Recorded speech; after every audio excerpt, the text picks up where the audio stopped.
Hola, ¿qué tal? Yo soy Daniel Pacheco, soy el editor general de La Silla Vacía. Hoy vamos a hablar de el día del juicio final en el Ministerio de Hacienda, así le dicen allá adentro, y el cambio de ministros que hay. Edgar Quintero cubre Casa de Nariño y temas económicos. De vez en cuando. ¿Qué más, Daniel? Gracias ¿Todo por bien? invitarme. Esta nota que publicamos la semana pasada con Pablo Manrique, que creo que les quedó muy chévere, tiene vainas miedosas, ¿no? Sí, se ve mucho miedo dentro de Hacienda frente a lo que parece una crisis fiscal.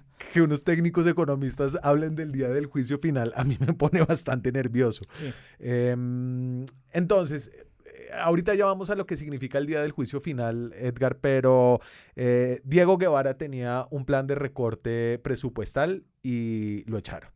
claro.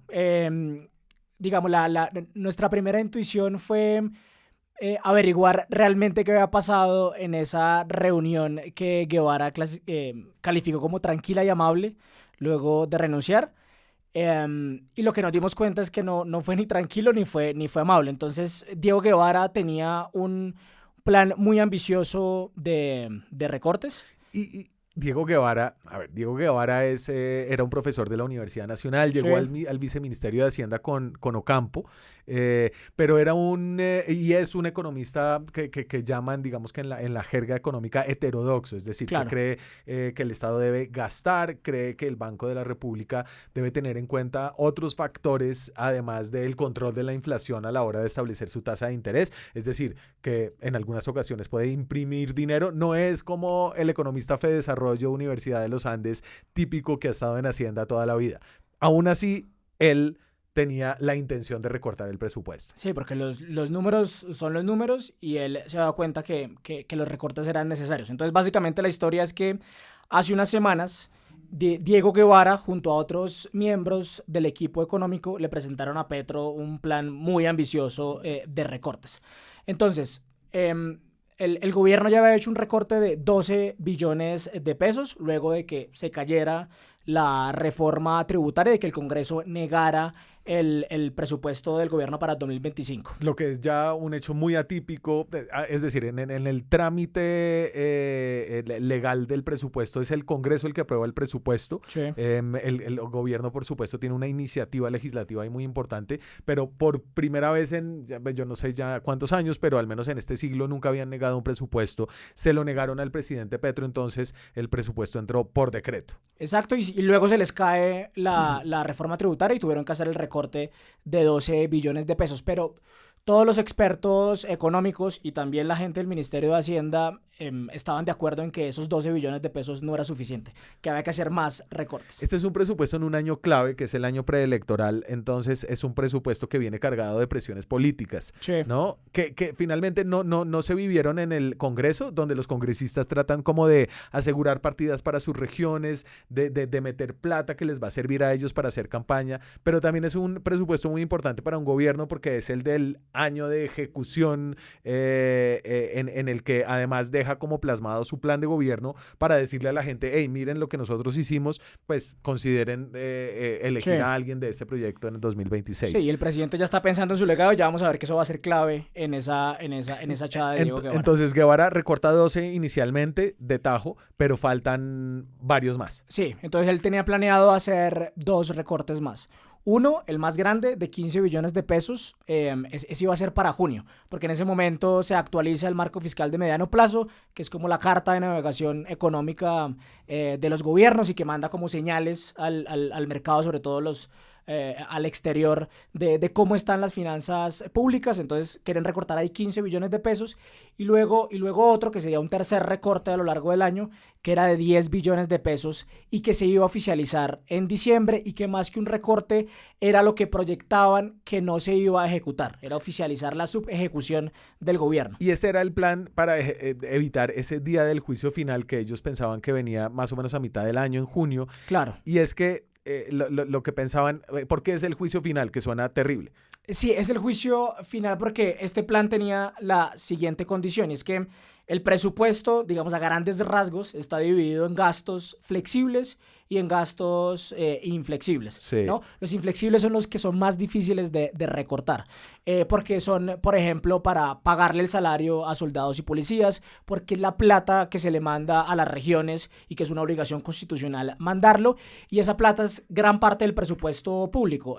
ANIF dice que es entre de 100 pesos, 83, 85 pesos es el gasto inflexible del Estado. Y entonces le decía en el juicio final, porque más o menos para la tercera semana de junio ya no iba a haber espacio fiscal para recortar, porque en ese momento, digamos, el gasto más fácil de recortar y el que va a los proyectos de inversión, para ese momento iba a estar tan comprometido en proyectos que ya no va a haber espacio para recortar más. Claro, y a uno le dicen juicio final y ahí creo que la sensación es que si no se cumple, después del juicio final es un default, es no pagar las deudas, es realmente un escenario económico muy difícil para el país, un país que además pide prestada una cantidad de plata para funcionar. Claro, después del juicio final, sobre todo si declaran a la persona pecadora, llega al infierno.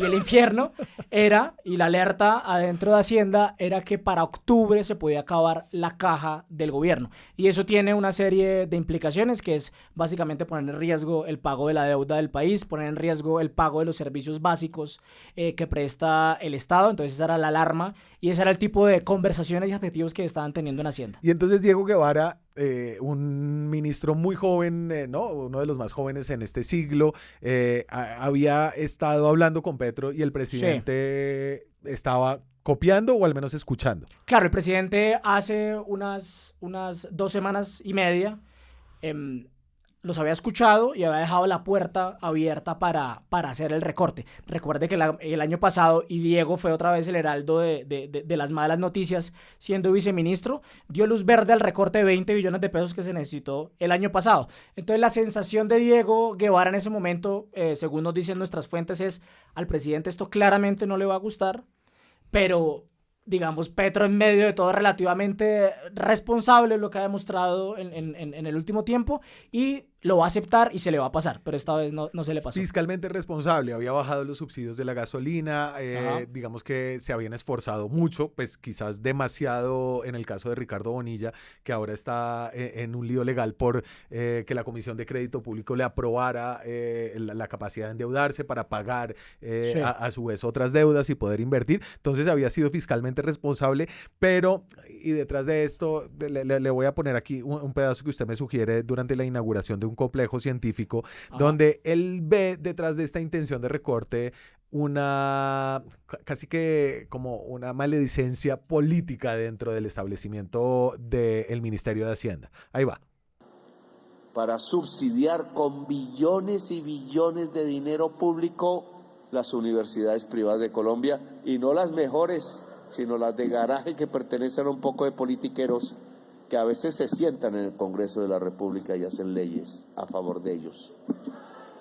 Eso cambió este año, y aquí necesito organización estudiantil y organización juvenil fuera de la universidad, porque hay que vigilar, porque este año, y ministro, no me ha pasado, acuérdese que en el Ministerio de Hacienda hay un pocotonón de uribistas guardándonos en los cajones los proyectos para que no avancemos, y en planeación ni se diga.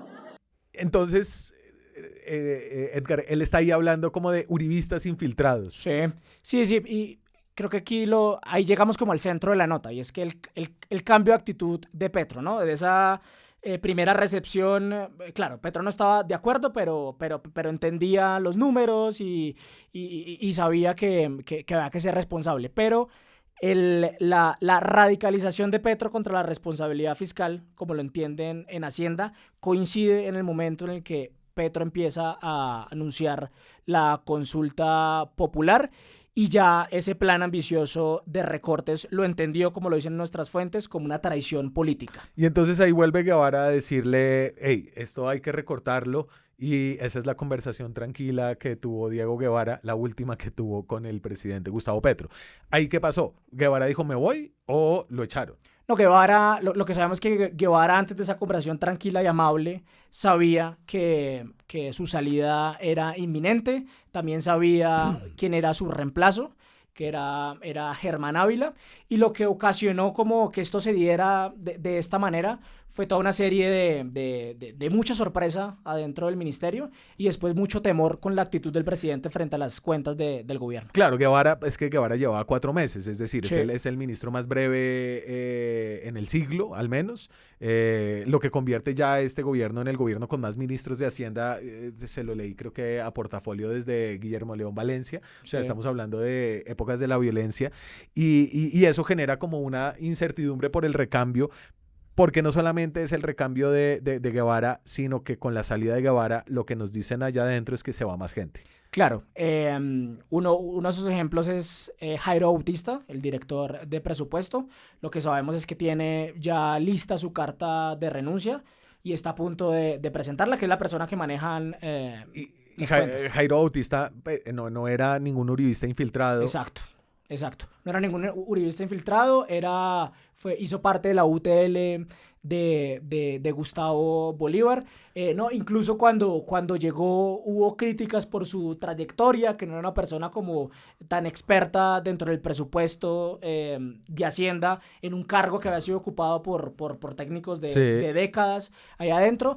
Y esto es uno de los componentes como más interesantes de la historia, que gente de Hacienda que se entiende parte del proyecto del pacto histórico empezaron a sentirse atacados por personas que les decían que estaban defraudando al programa de gobierno por ser responsables fiscalmente. Y antes de que hablemos un poquito de Germán Ávila para terminar, a ver, aquí queda un panorama y ustedes ya lo habían dicho como cuando la renuncia de Guevara se hizo pública inicialmente, y es que todas las cabezas que piensan la economía del país desde el gobierno no están, y todos los ministerios y entidades que tienen como las responsabilidades económicas están acéfalas. Entonces, en Hacienda ahorita todavía no ha llegado Ávila, ya se fue Guevara, listo. Se puede ir también Juanita Villaveses, que es una de las viceministras, la viceministra técnica.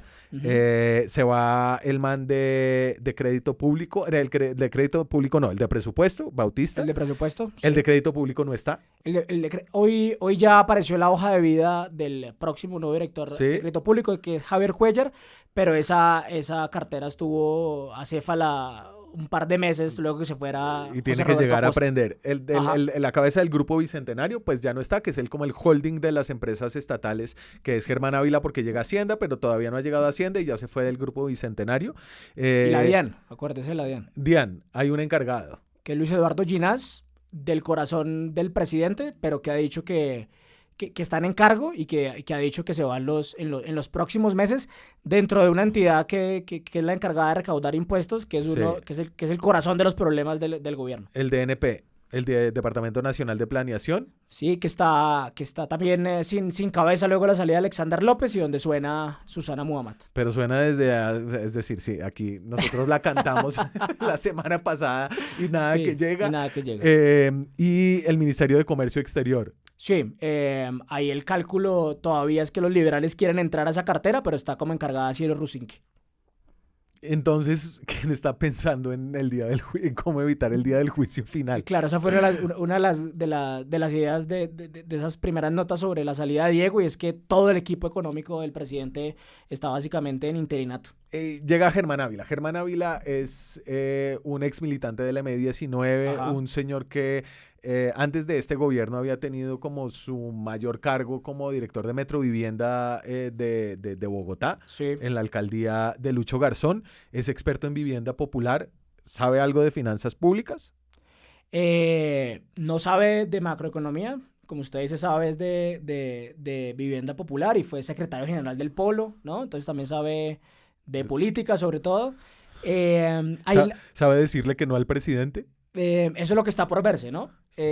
Ahí nosotros en la historia contamos como el detalle de la primera reunión de Germán Ávila con sus asesores y los técnicos del Ministerio de Hacienda, y una escena ahí que nos pintaron fue que uno de los asesores de Ávila, quien no intervino demasiado en esa reunión les preguntó medio en serio, medio en chiste a los técnicos si ellos eran los verdugos del programa de gobierno porque estaban apoyando los recortes. Entonces ese fue el tono con el que empezó esa relación con Germán Ávila. Yo sé que este es un tema árido, pero creo que para que la gente como lo tenga en el radar definitivamente de los 4 o 5 temas claves de este año y de nuestro cubrimiento va a ser el tema presupuestal y de salud fiscal del gobierno, porque creo que las consecuencias de que hagan mal las cuentas acá con este presupuesto no financiado pueden ser muy grandes hacia el futuro. Exacto, exactamente. Muchas gracias a ustedes por pasarse por acá. Recuerden, si les gusta este video, si les gusta el contenido de La Silla Vacía, suscríbanse al canal, activen la campanita y les dejo en la descripción de este video les dejo el link de la nota. Nos vemos en otra ocasión. Chao. Chao, gracias.